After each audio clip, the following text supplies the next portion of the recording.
We live in a society where corporations are more than just companies. They're monsters. They feed on our communities, exploit our labor, monopolize us, and leave behind trails of environmental destruction. This video essay argues that corporate power is a destructive force in society. It drains our resources, shafts other competition, and endangers all like most human life.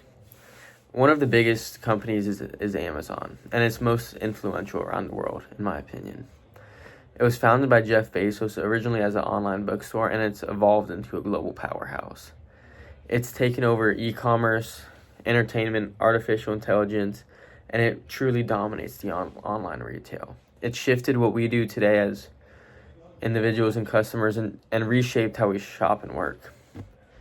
But it does raise serious questions about their labor practices and how corporate power and surveillance and the capitalism behind it all. Corporations maximize profit at the expense of workers. They have long hours, stagnant wages, and union-busting practices that reveal their disregard for human well-being. And if these corporations are monsters, Amazon might be the most evolved of them all. It's not just an online store, it's an empire that's built on labor we don't see.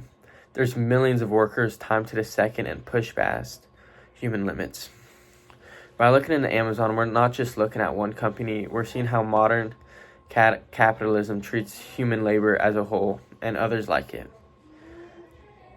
At their specific Staten Island warehouse, JFK8, workers are required to process up to 18,000 packages an hour. That's one every 2 seconds, and if they slow down even briefly, they're considered off task or falling behind. One of the articles, The Guardian, a worker described the feeling that she was racing a robot, while others said the pace was so intense they had to avoid bathroom breaks to stay on their quota. Many workers log 12-hour shifts a week, repeating the same physical motions thousands of times a day under relentless pressure. This isn't really efficiency, it's just exploitation dressed, as they want to see mass numbers in their data.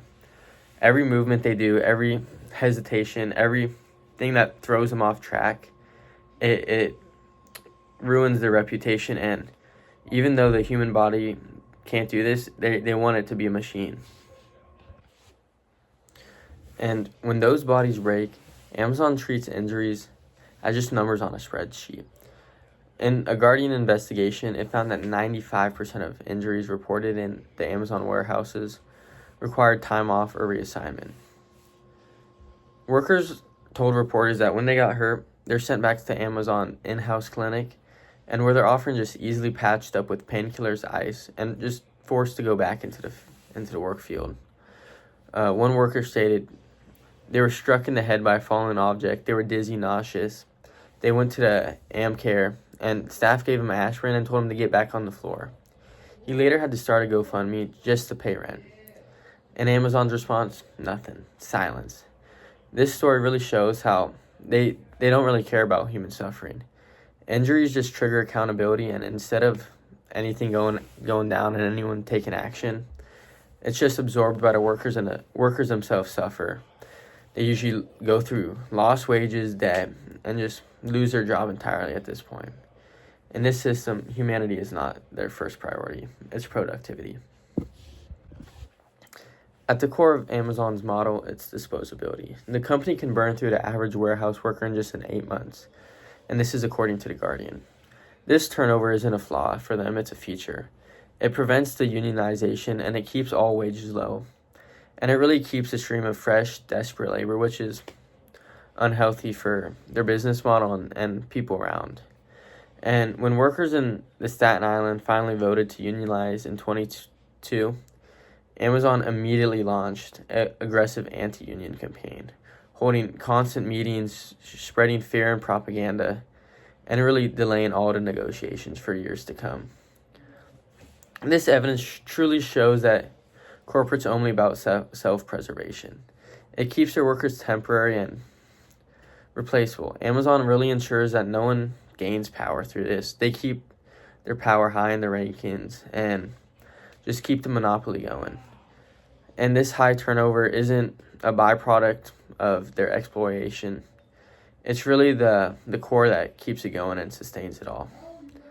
And despite this, even if these workers stood up, not just because they wanted to destroy the company, it's truly they were just being tired of being abused by all their commotion and problems. Here's a story from Sarah. She's a real Amazon worker who spoke out against all this.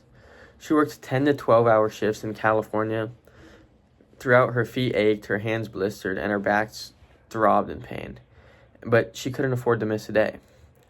Through the pandemic, she was terrified of getting sick.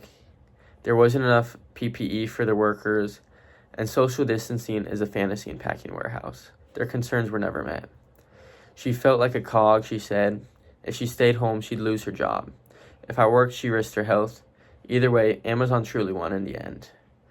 This really matters because it personalizes the facts behind it.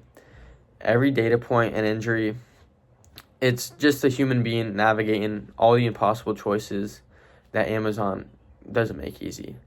Between having dignity within themselves and earning income, it's between whether they can survive and truly what's safe. And these corporations grow powerful.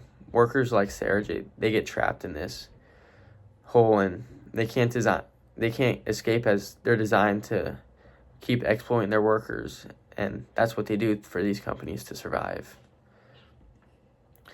Even though Amazon calls this innovation, but what kind of progress really runs on broken bodies? Behind their fancy website and those boxes that smile back at you, it truly is a cover-up to show that the machine behind it all devours people.